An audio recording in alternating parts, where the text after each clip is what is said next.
எத்தனை பிள்ளைகள் ஆமென் சொல்றீங்க? ஹalleluya.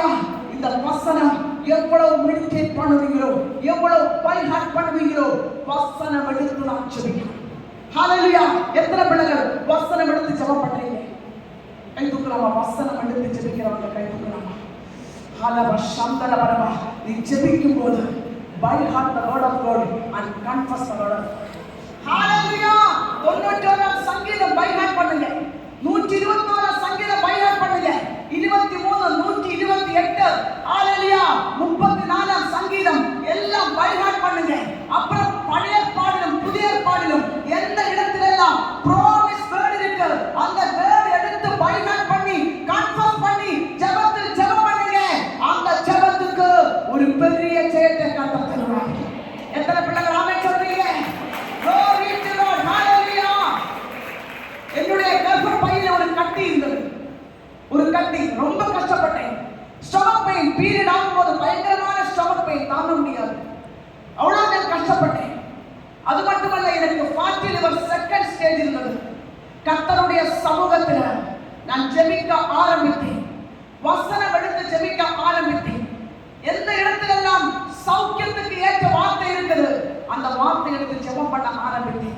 எஸ்யா 53:5 103 சங்கீதம் 2 முதல் 5 வரைக்கும், Deuteronomy chapter 7 verse 30 to 15, Exodus chapter 23 verse 25, hallelujah 107 சங்கீதம் 20வது வசனம், அல்லது Jeremiah chapter 33 verse 6 7 ഈ வசனங்கள் சௌக்கியத்துக்கு ஏற்ற வசனங்கள் எடுத்து நான் ஜெபம் பண்ண ஆரம்பித்தேன். கர்த்தருடைய சமூகத்தில் என் ரூமுக்குள்ளே ரகசியமா நான் ஜெபித்தேன். யாருக்கும் தெரியாது. ஒரு மகள் என் சபைக்கு ஜெபத்துக்கு வந்தேன், ஃபாஸ்டிங் பிரேயர்ல. அந்த மகள் சொன்னேன், ஆண்டி நீ எல்லாருக்கும் தான் ஜெபிக்கிறேன், நான் உனக்காக ஜெபிக்கட்டுமா? நான் சொன்னேன், யூ கேன் ப்ரே, எனக்காக ஜெபம் பண்ணுங்கன்னு சொன்னேன். உடனே அந்த மகள் எனக்காக ஜெபம் பண்ண ஆரம்பித்தேன். ஒரே ஒரு வார்த்தை, யாருக்கும் தெரியாது. என் யூட்ரஸுக்குள்ளே கட்டி இருக்கிற காரியம் யாருக்குமே தெரியாது. ஆனால் அந்த மகள் ஒரு வார்த்தை சொன்னேன், உன்னுடைய கர்ப்பப்பையில் தொந்தரவு, ஆனால் கர்த்தருடைய வார்த்தை உன் சரீரத்தில் இருக்கிறது. ஹalleluya. அந்த மகன் சொல்லுகிறார், உன் கர்ப்பப்பையில் தொந்தரவு, ஆனால் கர்த்தருடைய வார்த்தை உன்னுடைய சரீரத்தில் இருக்கிறது. ஹalleluya.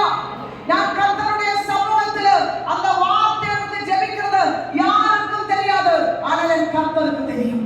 ஹalleluya.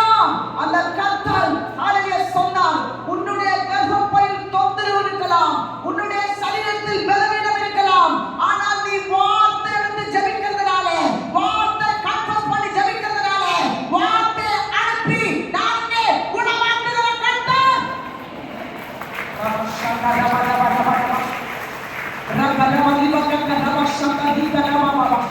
Glory to God. Hallelujah. எனக்கு அப்போ ஒரு காரியம் தெரிஞ்சிச்சு, கர்த்தர் என்னை குணமாக்குறார். அந்த வார்த்தை அனுப்பி என்னை குணமாக்குறார். நான் ஸ்கேனிங்காக போகும்போது, அந்த ஸ்கேனிங் டைமில் ஸ்கேனிங் ரிப்போர்ட் வந்த போது அந்த டாக்டர் சொல்றாரு, ஹalleluya, this is all the fibroid, it is decreasing. இது ஷ்ரிங்க் ஆயிட்டு இருக்குது, ஷ்ரிங்க் ஆயிட்டு இருக்குது, இது ஷ்ரிங்க் ஆயிட்டு இருக்குது, இது old fibroid, இது சுருங்கிட்டு இருக்குது. என் ஸ்டொமக் பெயினை கர்த்தர் கம்ப்ளீட்டா கர்த்தர் எடுத்து மாட்டார். ஓ glory to God. Hallelujah. நான் ஸ்கேனிங்காக போகும்போது hallelujah 40 liver second stage, no 40 liver னு சொல்லி எனக்கு ரிப்போர்ட் வந்தது. தேவ பிள்ளைகளே,